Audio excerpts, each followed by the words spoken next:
Hey everyone, it's been a while since I've made a tips and tricks video, and I'm working on this painting here, and I'm doing a technique using directional brush strokes, and I thought maybe I should make a tips and tricks video about how I make my windswept trees.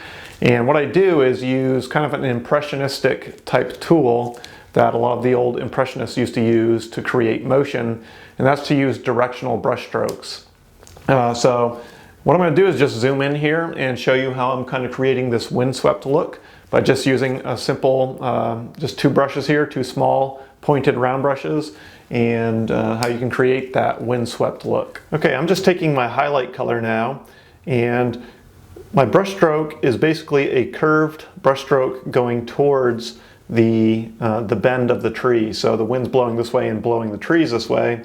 So what I do is create this directional brush stroke where the leaf is bending out that way, and since my brush is a pointed round brush, the tip kind of creates the pointed top look of the leaf, and I'm bending it so it looks like all the leaves are bending that way. It's especially important around the edges to get that kind of bent look. So around this side I'm still bending it up around, but they're pointing this way, but they're bending this way.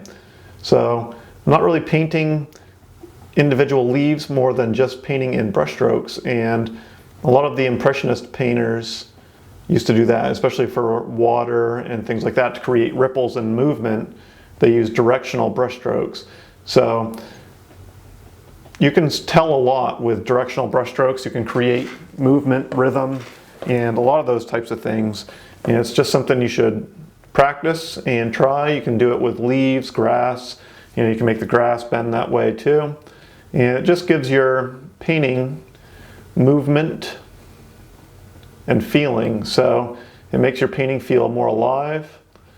And not everything has to be windswept, but you can create movement in your paintings in other ways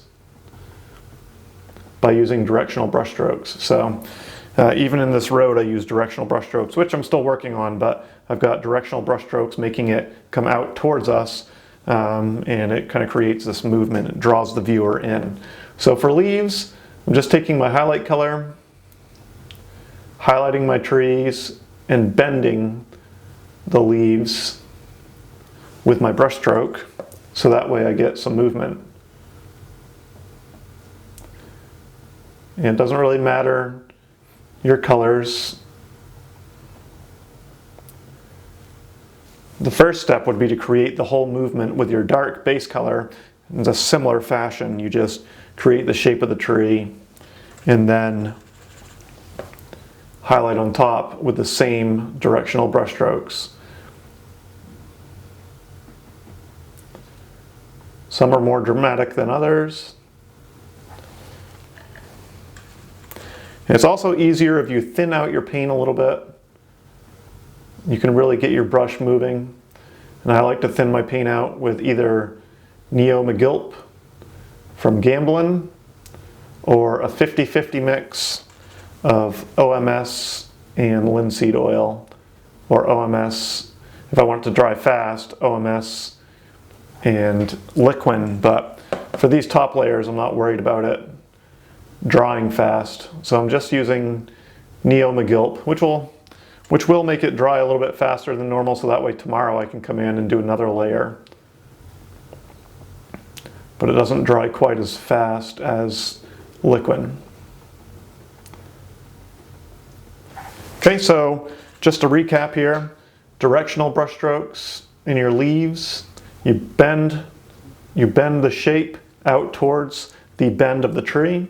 The point creates kind of the leaf shape, and then you bend down and away and you create this movement in your trees. It's a really cool effect.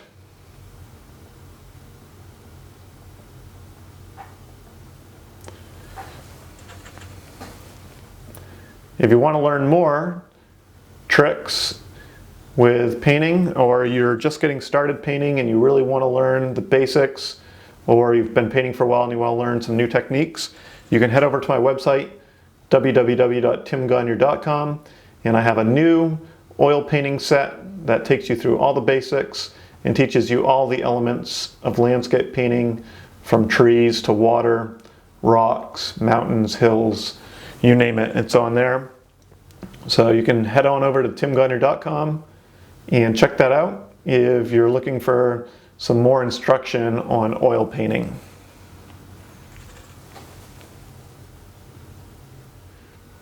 So I hope you enjoyed my tips and tricks video for this week. If you want to see more, you can subscribe to my YouTube channel, or if you want full painting lessons, you can visit my website, www.timgagnon.com.